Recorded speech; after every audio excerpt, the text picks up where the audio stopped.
I'm a respiratory therapist, and I want to give you some information and facts about vaping. As a respiratory therapist, we treat and diagnose various respiratory diseases. We deal a lot with the airways. When the airways become inflamed, that is when you start to have respiratory issues. This is what a normal airway looks like. See how nice and open it is here? When it becomes inflamed, that airway is no longer open. So that means you can't get air into and out of your lungs. So let's talk about the vaping. What is vaping? Well, vaping is the practice of using an electronic cigarette device and then having a liquid substance that's heated up. In turn, that's aerosolized, turns into a vapor, and that's inhaled into your lungs. We initially thought that vaping was a great idea, right? In 2007, it was introduced into the United States. It was gaining momentum, and we thought, this is great. People will stop smoking, might keep them from even becoming a cigarette smoker. But now with the information that we have, we no longer believe that that is true. We do know that there are serious side effects from vaping. Our lungs were never designed to have foreign substances introduced to them. Our lungs are designed to exchange gases, carbon dioxide and oxygen. Anytime that you introduce a foreign substance into it, you can usually expect some problems. So now we've heated up this substance and we're vaping that into our lungs, being inhaled in our lungs. Well, what substances can be used with vaping? There's all kinds of chemicals that we know about, probably some that we don't. The big one is nicotine. That's a liquid form used in a pod and then heated up to a temp that it can now become a vapor. We're also seeing THC, which is part of the cannabis plant. We have seen metals, even lead, that is being vaped by some people. One of the other ones we just recently saw was vitamin E acetate, which is an oil. Now you think vitamin E, that is great. It's healthy, it's a vitamin. What could be wrong with vaping that? Well, the problem is with vitamin E, it takes a very high temperature to heat that up. And once it's heated up, it begins to decompose and the whole molecular structure changes. Then at that point, you have no idea what's being inhaled into your lungs. And then when the vitamin E oil cools down, it now becomes a film, an oil that has adhered itself to the side of your lungs. So whatever liquid substances is being used or has been chosen to be vaporized, it's now inhaled to your lungs, no matter what you're choosing to use. So what symptoms and effects does vaping have on your lungs? Well, first and foremost, it will cause inflammation and then irritation. Anything that becomes inflamed is irritated. The same way with your lungs, same way with your airways.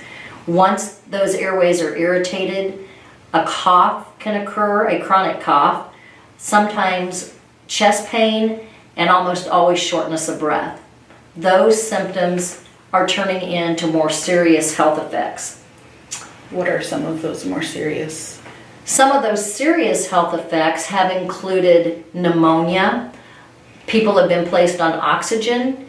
People have been put on a mechanical ventilator that has to breathe for them. Those are all serious health effects that have been caused from this. We have seen 530 reported cases in 38 of the states of health issues related to vaping. Some of those have resulted in death. So not only does vaping have serious health effects on your lungs, it also affects your brain. So what ways does it affect the brain? Well, we know that it causes memory loss. We know that there is attention deficit. We know that it raises the dopamine levels in the brain, which causes a sense of pleasure. It gives us that high feeling, the same thing that nicotine will do in cigarettes. And the brain says, I need more and more of that. I want that high feeling, that good feeling. And then those become highly addictive and you want more and more of it. If you're having attention deficit problems, memory loss problems, That's going to affect you in your classroom with academics, as well as any sports activities you may be in. It has also been noted that there have been driving issues from some of these side effects. The question's been asked, is vaping safer than smoking cigarettes?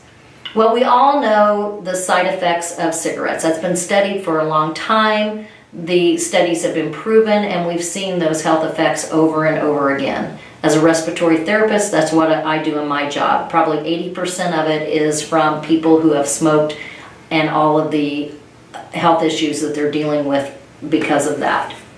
While there's not a lot of studies out yet on the effects of vaping, we are seeing more and more of them. Again, it goes back to the 530 cases that have been reported with serious health effects, some of those that resulted in death. I want to point out that one of the popular e-cigarette devices, the Juul, has as much nicotine in it as 1 pack of cigarettes.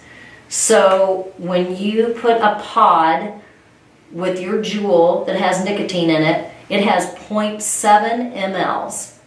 That is enough to equal 1 pack of cigarettes.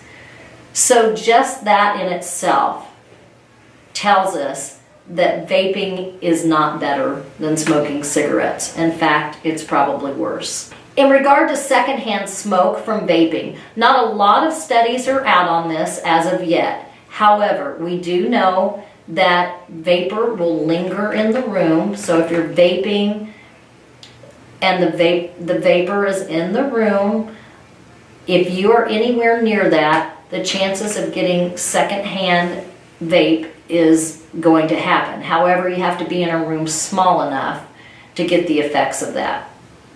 Again, not a lot of studies there, but we would assume that you can get secondhand.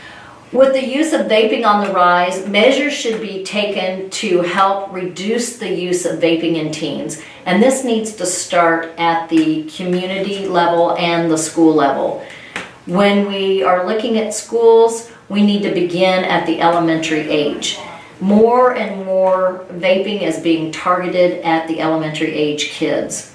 An example of that is marketing of vaping liquids that taste like different flavored juices. Obviously, that is going to entice younger kids. Juice tastes good. Let's find that. So some stiffer penalties or regulations need to be put on the marketing companies of vaping products. Also, stiffer penalties for manufacturers or retailers that are selling the e-cigarette devices. A lot of them are selling to underage kids, and with some stiffer penalties that might help alleviate some of that. So now that you have the facts about vaping, it doesn't seem like such a good idea, does it? If you're vaping, stop. If you've thought about it, don't. Breathe with ease.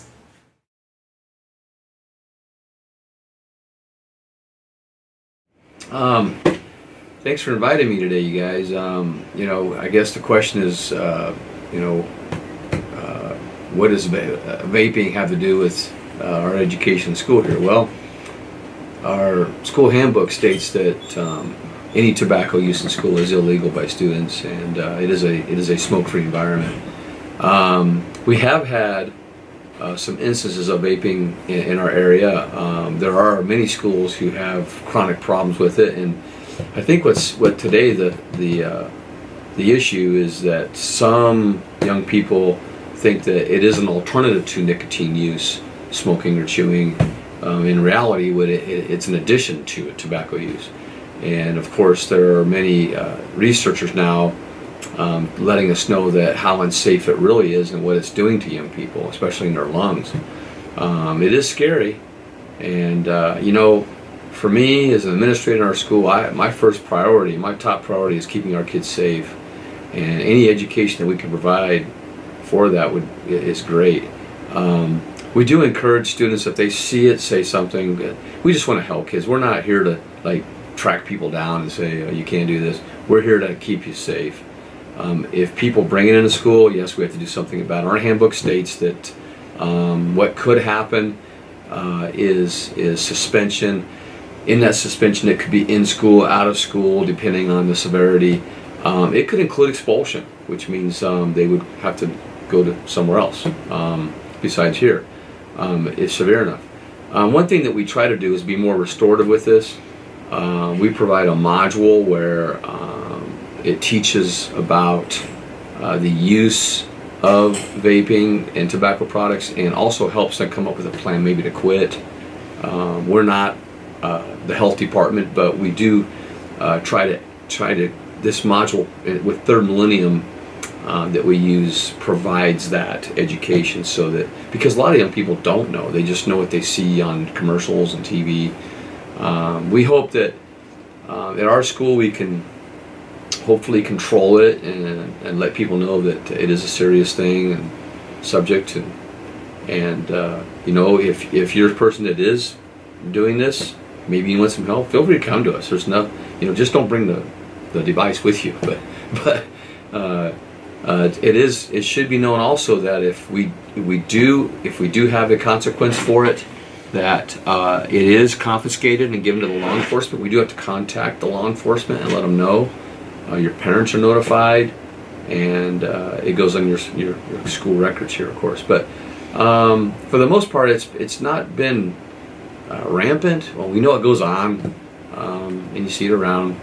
I think laws are probably going to help with this eventually. But right now, we just want our kids to be safe in school. We want them to be able to concentrate on what they're learning and have fun.